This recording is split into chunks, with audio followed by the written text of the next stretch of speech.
Rated M for mature. Since 2005, we've been poking out from our vantage points and taking some of the sickest shots in gaming history. As our series celebrating Sniper Elite past and present continues, we look at 6 things you'll find in every single game in the series. Hello there, fellow Fairburn fans, like-minded Lugalouts, kindred Carcano crackshots, and indeed, well, that was all I had actually. Other people who like things about Sniper Elite games. Sniper Elite 4 recently got an absolutely free upgrade for new-gen consoles, so that's buttery smooth 60 FPS and gorgeous 4K with super fast loading times. Carl is looking better than ever. Today we're looking back at the whole series from the misty mists of 2005 when Ashley Simpson's pop career looked set to go stratospheric and a young upstart called Carl Fairburn turned up, shot every Axis troop in Berlin from about a mile off, won the day and started a franchise all the way up to present day when Sniper Elite VR's arrival means a wholly new way of playing a familiar formula. And we're doing it by picking 6 things that haven't changed, or at least that you'll find in every title. Fashions and fads come and go, but a good quality Springfield and a glowing red fuel tank are in style forever, as it turns out. Subscribe to the channel for more Sniper Elite. Maybe I'll even have thought of another alliterative sentence to describe our community by the next video. And sit back and enjoy a trip down a particularly bullet-riddled memory lane. Above all, Sniper Elite games have kitted you out with meticulously detailed, period-authentic weapons that soldiers and resistance fighters actually used during the Second World War. Sorry Quake 3 Railgun fans, tough luck BFG aficionados, shape up UT Redeemer wielders. You lot were basically always cheaters anyway. Obviously, it's sniper rifles like the Mosin Nagant and Springfield M1903 that take top billing here, since scoped high-caliber rifles are something of a prerequisite to being any kind of sniper, let alone an elite one. But the ability to pick up weapons from corpses means you've always had the choice to swap out your standard issue boomstick for something more exotic along the way, like a Gewehr 43 or a Carcano. Like the rifles, your secondaries and pistols in Sniper Elite games have always been modelled on real army issue firearms too. And also like the rifles, their range, power and accuracy all vary depending on the specs of that weapon's attributes. Entering the fight with the right loadout has always been paramount then. Here I am, entering one with only grenades to illustrate that point.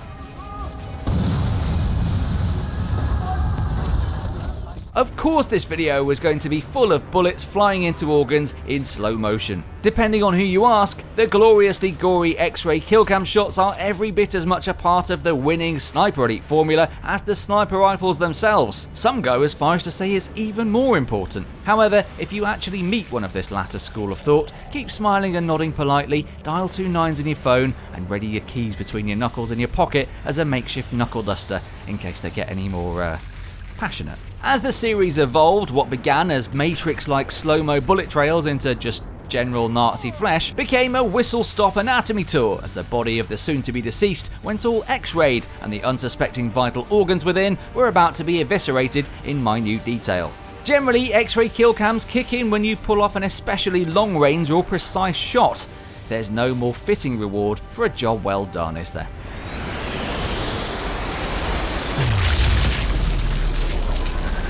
What always set the Sniper Elite games apart from other World War II shooters, even back in 2005 when we had special shovels to clear our driveways of the World War II shooters that would accumulate in the night, it was the physics. Things like bullet drop and wind, underpinned by complex physics-based ballistics simulation that Isaac Newton himself would nod sagely at approval before doing a little sick in his mouth at what gruesome gunmanship it was being used for. Sorry Isaac mate, have an apple. Very calming for the stomach, I hear. The realism level can be tweaked to match the level of challenge you want in each game, of course, but when it's at its most realistic, you need to account for the bullet drop over distance, factor in wind speed and direction, use all those notches on your crosshair, and time your shots perfectly. It's a learning curve, and some players might want to fine-tune their aim on the shooting range against targets who don't fire back, but you come out the other side feeling like an actual skilled, bona fide sniper. Who Who among us can claim they've never been brought to their knees after conflict with a few Jaegers? Exactly. And while for most people that means succumbing to the intoxicating effects of a particular Bavarian beverage when combined with taurine-rich sugar water, a few of us know just how tough Sniper Elite's Jaeger units are too. Wartime trivia: Jaeger means hunter in German. Indeed, since the earliest outing for the series, we've been squaring off against historically accurate Axis units, from Faust troopers to Kriegsmarine engineers. Shout out to Sniper Elite 4's excellent Hitler-based DLC for that one. And from officers to humble privates. This lends a tactical wrinkle in that certain troops should be taken on with different approaches. Best give anyone with a rocket launcher a wide berth. Don't let the spotter spot you. Things like that. But there's also an inherent joy in taking out an officer. Allied units and divisions are also faithfully depicted, like the long-range desert group who helped Karl across the sands in Sniper Elite 3, and the resistance movements throughout Europe are given their fair acknowledgement too for their massive contribution. So it was a test, to see if I'm committed to your cause. On to another staple of your Sniper Elite adventure since the mid-noughties now, your friend and mine, but definitely not this guy's, red stuff that explodes when you hit it. While this isn't a unique trait of the series, and red barrels can be found whenever there are goons carrying guns guarding an objective in a virtual world, what makes Sniper Elite's environmental kills special is how you interact with them. Sure, sometimes it's just a red ammo box or improbably flammable fuel drum, and you nail a distance shot on it and then watch the fireworks. And there's a lot of satisfaction in that alone, because you had to calibrate your sights and earn that explosion.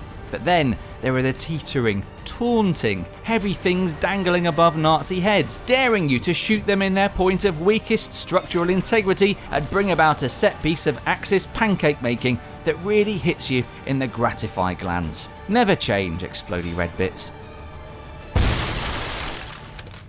Last but not least, all the lols. We've been... Hang on, no. Can we have funnier music for this bit, please? That's it, thank you. We've been bunking off from our super important OSS missions to see what happens when you chuck a body from a great height, shoot a seagull, or attach potato mashers to people's faces all series long. And it's time for us to come clean about that. It's not as if those secret missions that the actual Second World War depended on didn't get done or anything. We just did them in our own time, stopping along the way to chuck rocks at people's heads. Just because. And that's 6 things you'll find in every Sniper Elite game, from their very first right up to the newest game, Sniper Elite VR, which is out now on Steam VR, PSVR and Oculus platforms, by the way. If you've got the kit, you know what to do. Tell us one new thing you'd introduce in the next Sniper Elite game down below in the comments, leave us a like, subscribe to us if you want more, and we'll catch you next time.